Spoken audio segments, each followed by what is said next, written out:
We ain't practicing. Nick Faria, who covers the New York Jets for Sports Illustrated, joins us now to recap Minicamp, which was only 2 days. Nick, how you doing, my man? How's everything going, Jake? Great to be on. And yeah, listen, 2 quick days of minicamp. That's all we could ask for here. Now it's a summer break.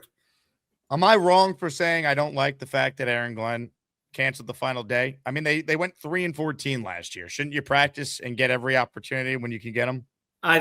Listen, if they do that in training camp, that's one thing. This is probably the most inconsequential stuff that you could look for because there's no pads on. The most you can prepare right now is just in the classroom. That's where a lot of these teams are really focusing. A lot of teams across the league are kind of doing away with minicamp altogether. So this doesn't surprise me. I don't think it's a good or bad decision. I just think it's something the Jets decide to do, and they move forward with it. So Glenn spoke yesterday before the summer break as the Jets will open up training camp in late July. What were your takeaways from hearing from the head coach for the final time? It's just moving ahead, making sure the guys are in the right mindset. The one thing I think you see this year specifically, Aaron Glenn is all about player empowerment. Frank Reich is all about player empowerment. These coaches are essentially going to their players and saying, we're going to trust you here to figure this out. We're going to trust you to take care of your bodies and be ready to go for the start of training camp. But moving forward, it's going to be a lot different. The expectations are a lot higher this year simply because Aaron Glenn's coaching for his job. He knows it. The roster knows it. There's a sense of urgency in the room when you walk into the team facility.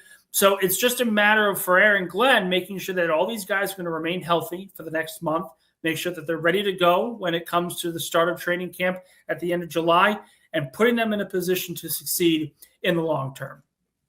What did you learn from the 2 days you did see the Jets at minicamp this week? Yeah, I mentioned the player empowerment. You're seeing that very early on. I like what I've seen from this receiving core. Omar Cooper, A.D. Mitchell. I've talked about A.D. Mitchell pretty much every single time I've been on a show. He was just absolutely fantastic. But I will say, with Aaron Glenn's defense, it's not going to be truly like what it was in Detroit. I think the roster is a little bit different. They're a little bit better along the inside than I think Detroit was early on in his tenure. But he's in a position right now to really be successful and have this defense play a lot better. I've liked what I've seen so far from Minkah Fitzpatrick and Dane Belton and even Andre Sisco at safety. Nahshon Wright has been the best cornerback consistently throughout minicamp and OTAs. And again, the linebacker position, a lot of people are worried about the depth of that spot. But I think Jamian Sherwood's had a good offseason workout schedule. Demario Davis has been excellent. And then you add the collection of young players like Kiko Mauigoa and Marcelino McCrary-Ball. Both have made quality plays during this stretch of offseason workouts. So this defense is immensely talented. They're going to be a lot better, I think, than they were last year. And the only question is, will Aaron Glenn's scheme be able to enhance these guys' talents? Will he be able to get the most out of some of these players, like a second overall pick in David Bailey, like a younger player in Jamian Sherwood who needs to bounce back off a bad year? A lot of questions still to come, a lot of questions still to be answered, but I've liked what I've seen from this Jets defense.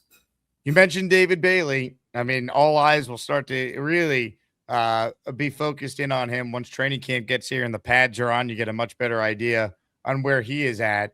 Your thoughts on what you saw from David Bailey through OTAs and minicamp? Yeah, really nothing much. And I think Rich Cimini posted something on X about how he doesn't grade offensive line and defensive line. And I think that's a safe bet right now. I mean, there's not a single person on this planet who is going to look at a quality rep in OTAs and say, absolute stud right away. We don't need to see anything more. When it comes to the trenches, the pads need to come on before we understand just how good a guy like Armand Membu is or how fast David Bailey is. The one thing we can really talk about is what are the Jets tackles talking about when it comes to this second overall pick. And both Olu Fashanu and Armand Membu have been very complimentary. They talk about his get-off speed. They talk about his physicality.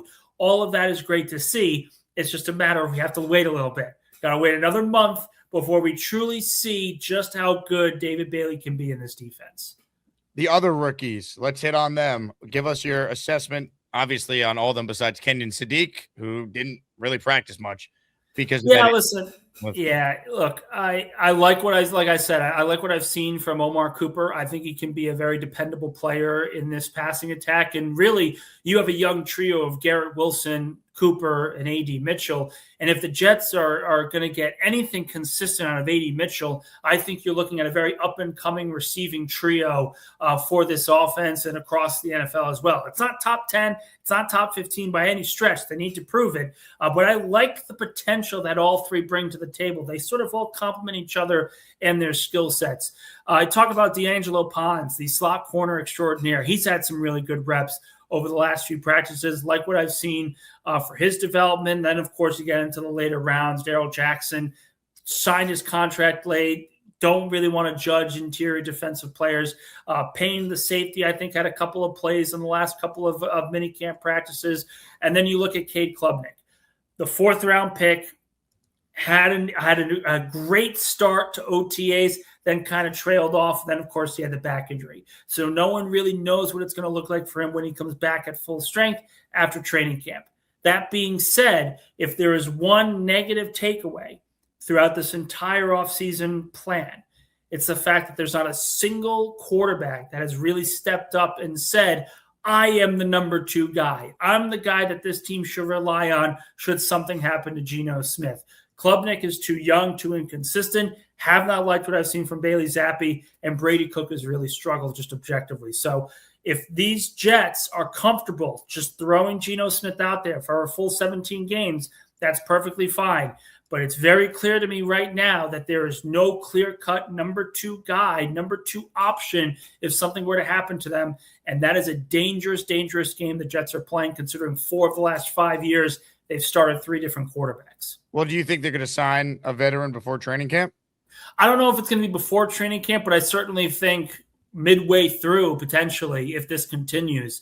The last couple of days of practice, it was Geno Smith making some plays, and then you kind of waited to see what the second and third and fourth string offenses would look like, and nothing really looked good. Everything looked out of sync. There were errant throws. There was one particular throw, I won't name the quarterback, but there's a guy running wide open on the left side of the field, and the quarterback's not even looking at him. Now, part of that is it may not be his read 100%, but he's not going through the progressions. Geno Smith goes through his progressions very quickly, and I actually think he does a very good job of that. You saw that throughout practices, but you didn't see that with the backups, and that's an alarming thing when, in reality, you could be looking at a backup quarterback starting maybe 1 to 2, even 3 games this season based on how the NFL schedule looks.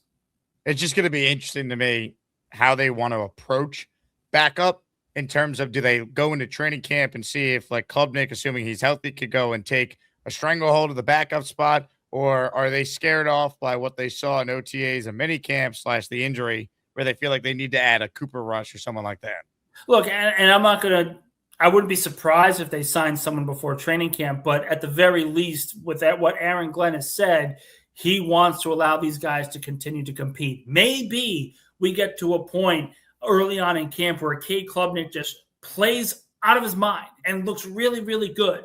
And they say, okay, we're going to have the rookie be our backup, and we're going to be comfortable if we have to throw him in the fire. Maybe Bailey Zappi steps up and proves that he belongs as a backup quarterback. We don't know at this point because it's too early to tell. But by and large, with what we've seen from OTAs, none of them looks particularly consistent. None of them look particularly good. And that's going to open up the question for a guy like Cooper Rush, for a potential trade later on in training camp, should an injury happen across the league. It puts the Jets in a difficult situation, the fact that no one's looked quite as consistent as this fan base and this organization probably wants at this point.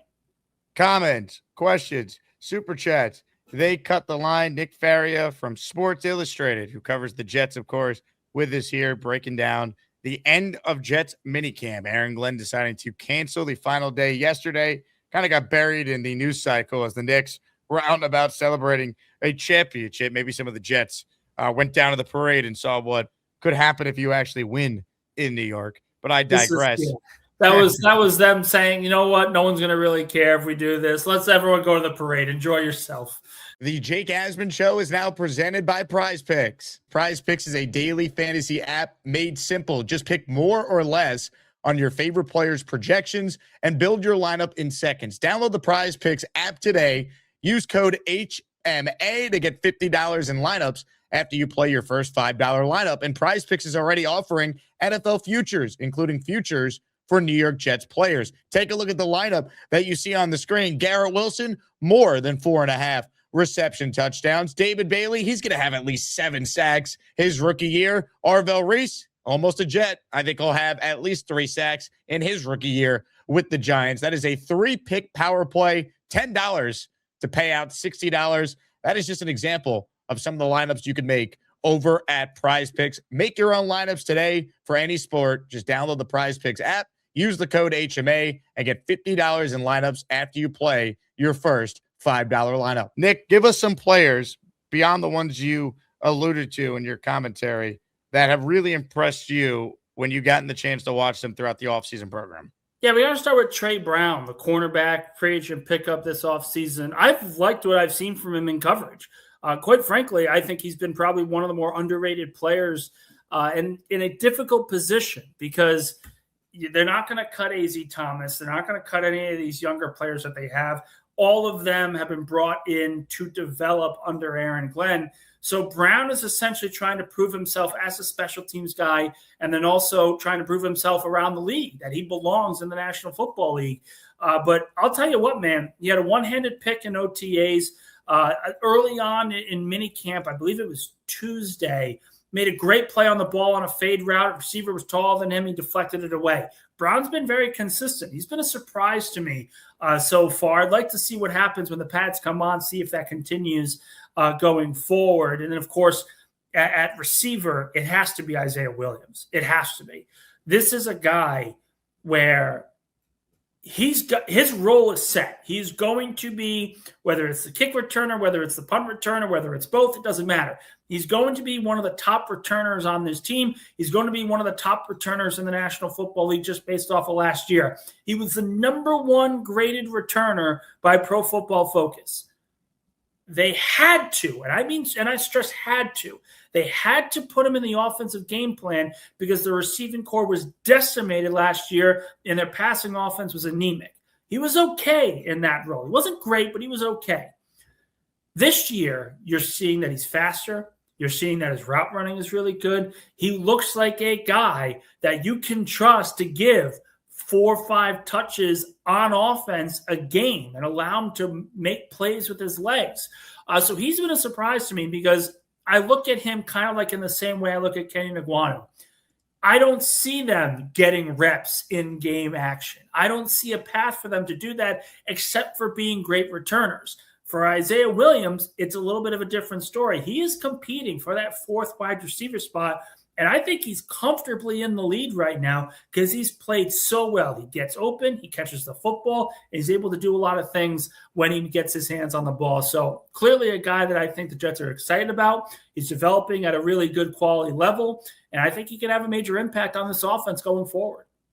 Do you look at the skill position group that the Jets have, Nick, and say if Geno Smith's competent, this could be a good offense? Absolutely. Oh, well, first off, it's not even about the skill position group. It's about the offensive line. That's what makes or breaks any offensive line in the National Football League. The Chiefs struggled last year for a number of different reasons, but chief among them was the fact that the offensive line was not very good.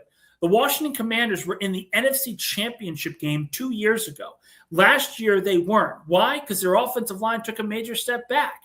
The offensive line for the New York Jets has the potential to be a top 10 group.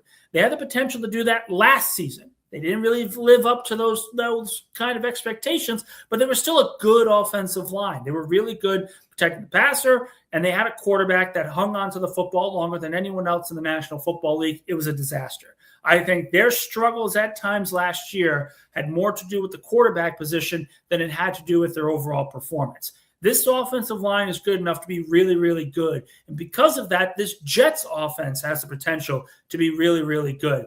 But going from okay to great, you have to have a combination of a great offensive line and really, really talented receivers and runners to be able to marry it all together. For really the first time in a very long time, you feel that with the New York Jets. When Aaron Rodgers was in tow, they had Garrett Wilson, they had Breece Hall.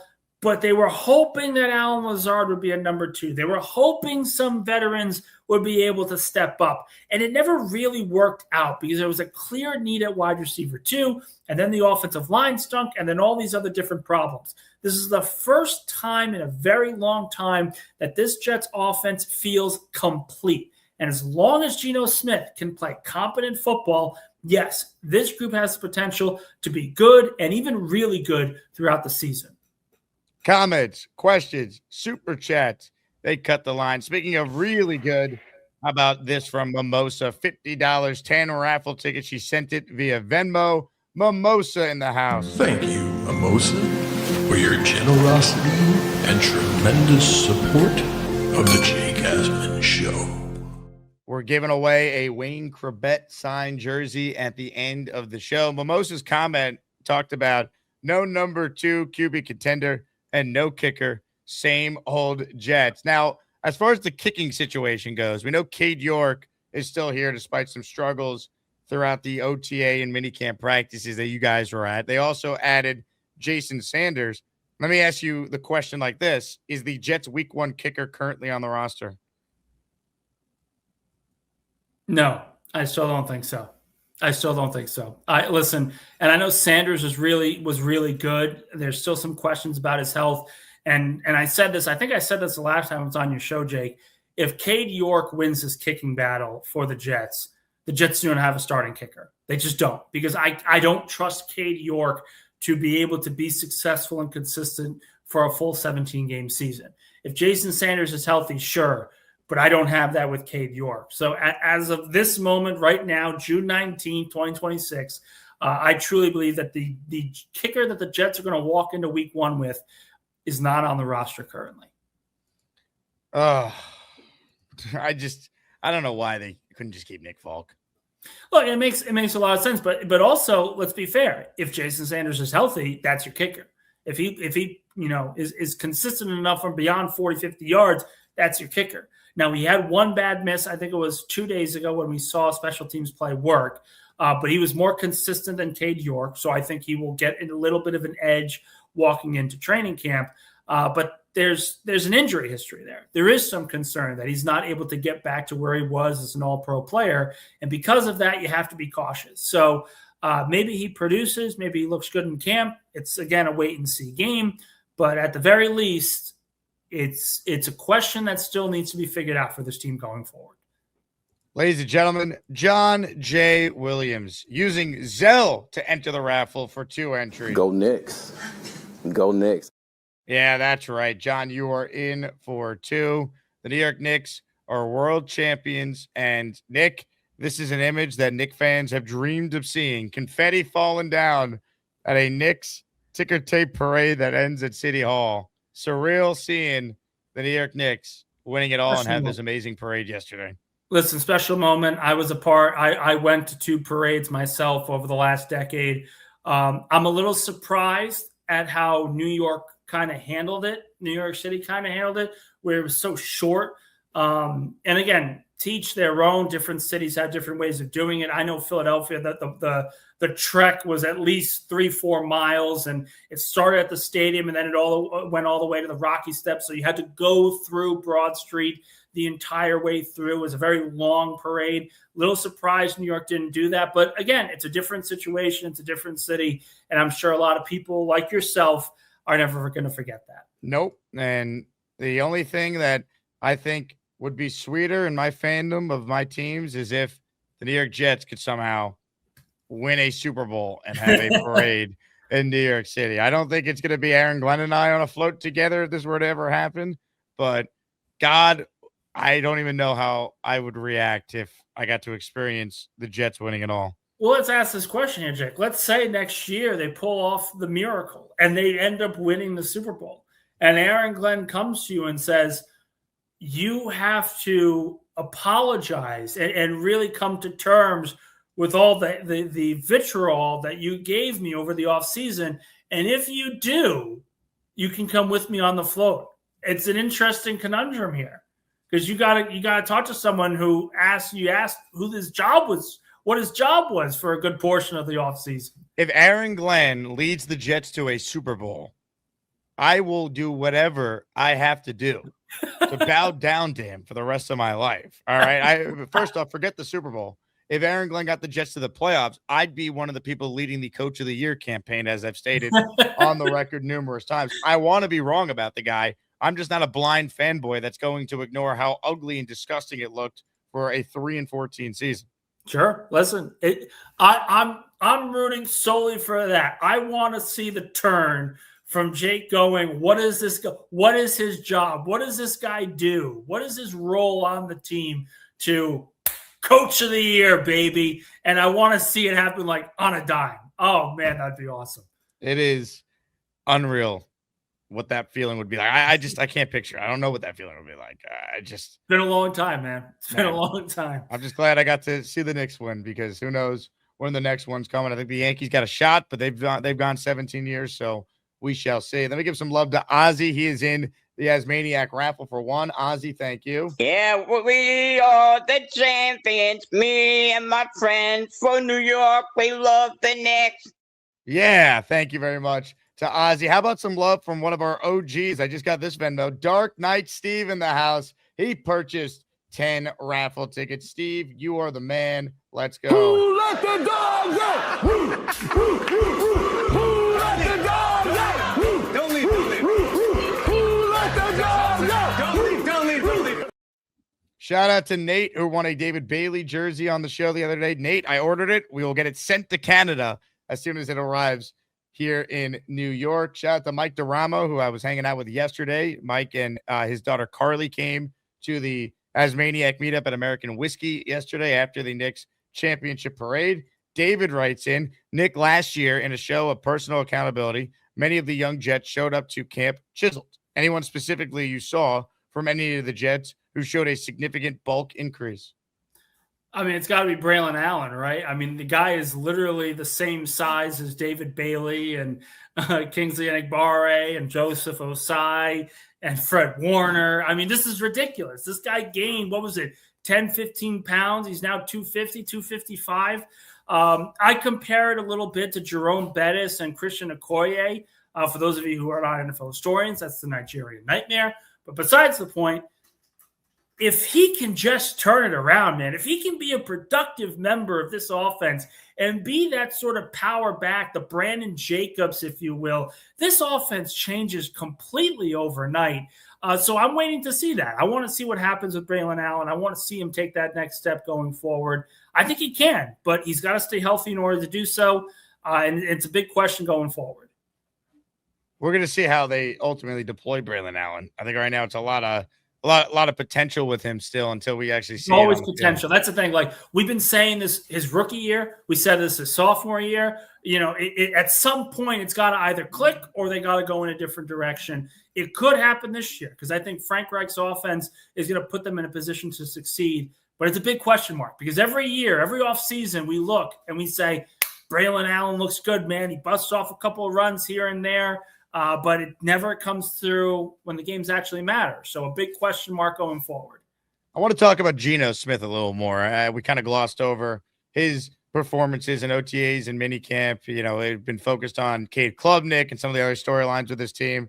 What will it mean for the Jets to have a competent quarterback under center this year? Well, what would that look like, right? That's got to be the question. What does a competent quarterback look like? Because we thought a competent quarterback like Aaron Rodgers putting up the numbers he did in 2024, that'll be good enough for the team to be successful. Turned out it wasn't even close because while the numbers were good, the eye test, the tape, it showed a completely different story. He didn't trust his Achilles. He wasn't trusting what he was looking at, and the arm talent wasn't there what it was like when he was with the Green Bay Packers. So it's a lot of – those are the kind of questions you got to figure out with Geno because – here is a player with a big arm, and he loves to sling it. This guy is going to go down by the sword. He's going to try to sling it down the field, get as many big plays as he possibly can. But that's going to get him into some trouble. That means he's going to turn the ball over a little bit more. So you're going to have a give and take with Geno Smith as a quarterback. Now, does that mean he should lead the league in interceptions? No. This team is far too talented for him to have as bad of a year as he had with the Las Vegas Raiders. But I think a competent year where you're looking at 3,000 yards, over 25 touchdowns, maybe a double-digit interception total, I think that's perfectly fair for Geno Smith. He's still got it in terms of his arm talent. He is still very accurate. You'd love to see him cut down on the turnovers, but it's the give and get with a quarterback like that, and you want to see some excitement in this offense. He's certainly going to give that for this team. Jay Cuddy says, if AG leads the Jets to a 9-8 record, I demand Jake wear a Glenn jersey all of the 27 season. How about make the playoffs? And we could talk. Whoa, hold on here. Hold on. I think, Jake, let's also be fair a little bit. If 9-8 and miss the playoffs is like going 10-6 and missing the playoffs with Bulls in 2015. They have a 15-year playoff trial. Make the playoffs. I'll do whatever Glenn wants. Jake, if they're 9-8 after a 3-win season, it's a great improvement, and that's I get credit. Insane turnaround. Yes, but they have to make the playoffs. Like, again, 2015 happened. They overachieved. They surprised. We don't look back on that year and think, oh, it was great because they won 10 games. It was a lot of fun for a lot of Jets fans, man. Yeah, and it ended in pain. Yeah, it does it for 31 other teams in the right. National But there's Football. levels of pain. If they had lost in the wild card round, I don't look back at 2006 negatively because they lost to the Pats in the first round. It was a great year. Pennington was awesome. Eric Mangini, year one. They need to make the playoffs. That's the expectation. I don't know. I don't know if it's fair to put playoffs as an expectation in year two, but they need to be better. They need to be consistently better. It's my expectation if I'm going to wear an Aaron Glenn jersey on the show for an entire year. Fair enough. But I do think 9 wins for Aaron Glenn puts him in the Coach of the Year conversation. And look, if he wins 9 games, he's definitely getting a third year and will have earned it. There's no doubt. But I think 7 is the demarcation point. 7 is where you kind of look and say, well, it depends on how they look. But they get to 8-9 wins. I think he's clearly safe going into year 3. Oscar says, don't let the euphoria of the Knicks championship run fool you. We're still the Jets. Listen, I was sitting down with Robbie Sabo a couple weeks ago, actually. We were talking about snake-bitten franchises. And we actually all agreed that there were originally 5 true snake-bitten organizations in the National Football League. The Bills, the Jets, the Browns, the Lions, and at one point it was the Philadelphia Eagles. And it was those 5 teams that didn't matter what they did. The fan base was always rabid. The fan base was great, but they just found a way to lose. Eventually, it's going to turn. Eventually, the stars are going to align, and it's all going to work out for the organization in a magical season. And maybe it turns into a magical run for a few years. I know Jet fans don't want to hear that. I know they look and say, that's ridiculous. It's never going to happen to us. It hasn't for 50 years. All you need is 1 year. All you need is one magical year like the Knicks had, and everything changes for the organization. Orange and blue skies. One day the confetti, instead of orange and blue down at City Hall, is hopefully green and white. Because God, this fan base certainly deserves it. And I don't care what I got to do. I got to get on the float. I need to be on a float if the Jets were to ever win. Down the Canyon of Heroes, or hopefully by then they adjust the route so more people could be a part of it. I think there would have to there'd have to be a deal with Jets PR where there's got to be like a press conference where you are just like listing all the reasons why you were wrong about Aaron Glenn in order for them to even consider that. It won't be with him, unfortunately, but hopefully, Hey, crazy things have happened, man. They said this a lot about Dan Campbell too in year 1. You're gonna do the Lions Jets thing, really? I mean, what else we got here, man? We got a month and a half before training camp starts. Hey, here's the deal. Just got no chance unless you click on that like button. And you got to make sure you subscribe to the Jake Asman Show. You don't, you can get the out. Now let's go, Asmaniacs. We're built for this shit.